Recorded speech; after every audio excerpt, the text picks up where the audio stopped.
வணக்கம். வாழ்க வளமுடன்.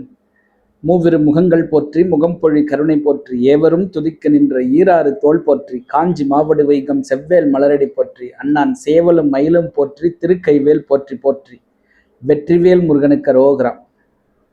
மார்கழி திங்கள் 5ஆம் நாள் ஒரு அருமையான பாசுரம் பார்க்க போகிறோம். இதை பார்க்கறதுக்கு முன்னாடி இந்த பாசுரம் சம்பந்தமாக ஒரு பாடல் வந்திருக்கு. ஒரு அற்புதமான பாடல்னு சொல்லலாம். ரொம்ப ரொம்ப ஒரு இசை நயத்தோடு கூடிய பாடல் அது. இது வந்து ரங்காராவும் நடிகர் திலகம் சிவாஜி கணேசனும் நடித்த படத்திலிருந்து படிக்காத மேதை என்ற படத்தில் கேவி மகாதேவனுடைய இசையில் இந்த பாடல் எழுதியது கண்ணதாசன் அந்த அந்த படத்தில். ஆனால் இந்த பாட்டு ஒரிஜினலாக யார் எழுதியதுன்னா மகாகவி பாரதியார் இந்த பாட்டை எழுதியிருக்கார். அதை எடுத்து கண்ணதாசன் இந்த படத்தில் அழகாக அப்படியே வச்சுட்டார். இந்த பாரதியார் எழுதின பாட்டை. அந்த பாடலுக்கு வந்து ஒரு உயிரோட்டம் கொடுக்கணும் இல்லையா, அதுக்கு வந்து சீர்காழி கோவிந்தராஜன் ஐயா வந்து ரொம்ப அற்புதமாக அந்த பாடலை பாடியிருக்காங்க. உங்களுக்கு வாய்ப்பு இருக்கும்போது அந்த பாடலை கேட்டு பாருங்க. அது இந்த மார்கழி மாதத்தினுடைய ஆண்டாளினுடைய 5ஆம் பாசுரத்தோட சம்பந்தப்பட்டது. அதனுடைய சாராம்சத்தை அப்படியே பிழிஞ்சு கொடுத்துருக்கார் பாரதியார். அதை அப்படியே கண்ணதாசன் எடுத்து அந்த பாட்டில் வச்சிருக்கார். அந்த படத்துல எங்கிருந்தோ வந்தான் இடைச்சாதி நான் என்றான், இங்கிவனை யான் பெறவே என்ன தவம் செய்து விட்டேன், கண்ணன் கண்ணன் கண்ணன் அப்படின்னு அந்த பாடல் வரும். ரொம்ப ஒரு அற்புதமான பாட்டு.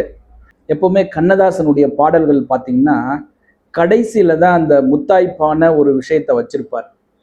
அதே மாதிரி இந்த கடைசியில் வந்து அந்த ரங்காராவுக்கு சிவாஜி கணேசன் என்னவாலாம் இருந்தார் அப்படின்றத கண்ணனை மேற்கோள் காட்டி அழகாக சொல்லியிருக்கார்.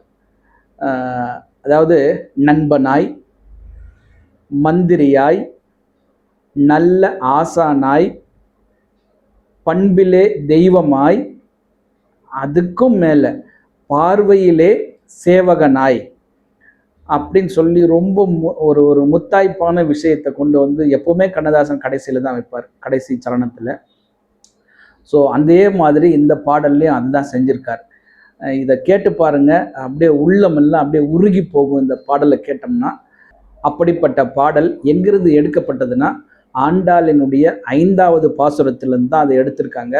ரொம்ப ரொம்ப அற்புதமான பாட்டு, இனிமையான பாட்டு, கேட்க கேட்க மீண்டும் மீண்டும் கேட்க தூண்டக்கூடிய பாட்டு அது.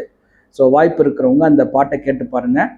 படிக்காத மேதை என்ற படத்திலிருந்து ஐயா சீர்காழி கோவிந்தராஜன் பாடிய பாடல் எங்கிருந்தோ வந்தான் இடைச்சாதி நான் என்றான். இப்போ நம்ம வந்து இந்த 5ஆவது பாசுரத்துக்கு வருவோம். இந்த 5ஆவது பாசுரத்தில் ஆண்டாள் என்ன சொல்லியிருக்காங்க அப்படின்னா, கண்ணன் வந்து ஒரு இடத்துல பிறந்து இன்னொரு இடத்துக்கு வந்து அங்கே வளர்ந்து அங்கே பல மாயங்கள்லாம் செய்திருக்காப்ல அப்படின்னு சொல்லி தான் இந்த பாடலில் சொல்கிறாங்க. அதாவது மாயனை மண்ணு வடமதுரை மைந்தனன் தான் ஆரம்பிக்கும் அந்த பாசுரம். அதாவது மாயன்னு தான் முதல்ல ஆரம்பிக்கிறாங்க. மாய வேலைகள் பல செய்தாராம் கண்ணன் அந்த சின்ன வயசுல. வடமதுரையில் பிறந்தாலும் கண்ணன் வளர்ந்தது அந்த யமுனா நதிக்கரை ஆயர்பாடின்ற இடத்துல தான் கண்ணன் வளர்ந்தார். அப்படி வளரும்போது நிறைய குறும்பெல்லாம் செய்துக்கிட்டு இருக்கும்போது அவங்க அம்மா வந்து ஒரு கயிற்றுல கட்டி வீட்டில் கட்டி போடுவாங்களாம். அப்படி கட்டி போடும்போது அவருக்கு இடுப்பில் ஒரு தழும்பு வந்ததா சொல்கிறாங்க. அப்படி கட்டி போட்டிருந்தாலும் பல மாயங்கள்லாம் செய்வாப்புல. அப்போ அந்த ஆயர்பாடியில் இருக்கக்கூடிய மக்கள் எல்லாரும் கண்ணனை தனக்குள்ள ஒருவனாக தான் நினச்சிருக்காங்க. அவனை வந்து வேறொரு ஆளாக பார்க்கல. அந்த ஆயர்பாடி பெண்கள் எல்லாருமே வந்து தன்னுடைய காதலன் கண்ணன் அப்படின்னு சொல்லிட்டு காதலனாக பார்த்துருக்காங்க. அப்படி இருக்கும்பொழுது ஆண்டாள் வந்து ஸ்ரீவில்லிபுத்தூரில் பிறந்திருந்தாலும் தன்னை ஆயர்பாடியில் இருக்கக்கூடிய ஒரு பெண்ணாக நினைத்து, அந்த கண்ணன் வந்து ஒரு சாதாரண பிறப்பு கிடையாது, அந்த பார்க்கடலில் பள்ளி கொண்டு இருக்கக்கூடிய அந்த பரந்தாமனுடைய அவதாரம் தான் கண்ணன் அப்படின்னு அதை உணர்ந்து அவனை வந்து முதல் பாசுரத்தில் யசோதை இளம் சிங்கம்னு பாடியிருப்பாங்க. ஸோ இது வந்து கண்ணன் வந்து சாதாரணமான ஒரு அவதாரம் கிடையாது, அவர் தான் பரந்தாமன் அப்படின்றத ஆண்டாள் அப்போவே புரிஞ்சிருக்காங்க. ஸோ அந்த அந்த வகையில் தான் அவங்க வந்து யசோதை இளம் சிங்கம்னு முதல் பாடலில் பாடியிருப்பாங்க. அடுத்து கண்ணனை எப்படி வணங்கணும் அப்படின்னு சொல்லி இந்த ஆண்டாள் சொல்வதாக இந்த பாடல் உணர்த்துவது, மனம் மெய் மொழிகளால் நாம் வணங்க வேண்டும் அப்படின்றது தான் இந்த பாடலுடைய கருத்து. அப்படி வழிபடும் போது நமக்கு என்ன பலன் கிடைக்கும் அப்படின்னா, அழகா அருணகிரிநாதர் கூட ஒரு பாட்டில் சொல்லியிருப்பார், வந்த வினையும் வருகின்ற வல்வினையும் கந்தன் என்று பேர் சொல்ல கலங்கிடுமே, செந்தில் நகர் சேவகா உன்னை சேவித்தோர்க்கு வாராதே வினை அப்படின்னு சொல்லி ஒரு திருப்புகழ் பாடல் இருக்கும். அதே மாதிரி தான் ஆண்டாள் வந்து சொல்லியிருக்காங்க, கண்ணா உன்னை வழிபடுபவர்களுக்கு ஏற்கனவே வந்த தீ வினைகள் யாவும் நெருப்புல போட்ட பஞ்சு போல பொசுங்கி போகும். அதே மாதிரி இனி வரப்போகின்ற வினைகளும் அந்த நெருப்புல போட்ட பஞ்சு மாதிரி இருக்கிற இடம் காணாமல் போய்விடும். அப்படிப்பட்ட ஒரு வல்லமை கொண்டது உன்னுடைய நாமம் அப்படின்னு சொல்லி ஆண்டாள் அந்த நாமத்தை நம்ம போற்றி மனம் மெய் மொழிகளால் நாம் வணங்க வேண்டும் என்று கூறுகின்றார். மூன்றாவது பாசுரத்துல ஆண்டாள் வந்து ஓங்கி உலகளந்த உத்தமன் பேர் பாடி அப்படின்னு சொல்லியிருப்பாங்க.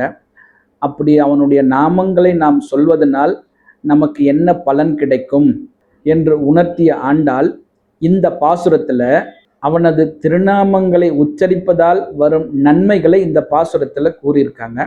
அந்த ஆண்டாளுடைய 5வது பாசுரம், மாயனை மண்ணு வடமதுரை மைந்தனை கேட்கலாம். வணக்கம். ஸ்ரீமத்திய விஷ்ணு சித்தாரிய மனோநந்தன ஏதவே நந்தநந்தன சுந்தரியை கோதாய நித்தியமங்கலம். ஆண்டாள் அருளி செய்த திருப்பாவை. 5ஆம் பாசுரம். மாயனை மண் வடமதுரை மைந்தனை தூய பெருநீலமனை துறைவனை ஆயிரக்குணத்தினில் தோன்றும் மணி விளக்கை தாயை குரலக்கும் செய்த தாமோதரனை தூயாமாய் வந்து நாம் தூமல தூவி தூது வாயினால் பாடி மனிதனால் சிந்திக்க போய பிழையும் புகுத்தருவான் என்றனவும் தீயினில் தூசாகும் செப்பேலோரம்பாவாய். எல்லா புகழும் ஆண்டாளுக்கு. வணக்கம். இந்த பாசுரத்தை நம்ம படித்தோம்னா, அதாவது வாயினால் பாடி மனதினால் சிந்தித்து உடம்பால நம்ம வழிபாடு செய்தோம் என்றால், ஏற்கனவே நாம் போன பிறவியில் செய்த தீவினைகளும் இந்த பிறவியில் செய்து கொண்டிருக்கின்ற வினைகளுக்கு வரப்போகின்ற தீவினைகளும் நமக்கு வந்து இந்த நெருப்பில் போட்ட பொருட்கள் வந்து காணாமல் எரிந்து போவது போல அந்த தீவினைகள் எல்லாமே வந்து கண்ணனுடைய நாமங்களை சொல்வதனால் அவனை துதிப்பதனால் நம்மளை விட்டு போயிடும் அப்படின்னு சொல்லி ஆண்டாள் ரொம்ப அழகாக சொல்லியிருக்காங்க. எல்லாரும் பாடுங்க. உங்களுடைய தீவினைகளும் அந்த ஆண்டாளினுடைய அருளால் அந்த கண்ணன் வந்து விலக்கி வைப்பார். அந்த தீயில் போட்ட பஞ்சு போல இருக்கிற இடம் தெரியாமல் போக்கி விடுவார். எல்லாரும் பாடுங்க. உங்களுக்கும் அந்த அருள் கிடைக்கட்டும். மீண்டும் நாளை சந்திக்கின்றேன்.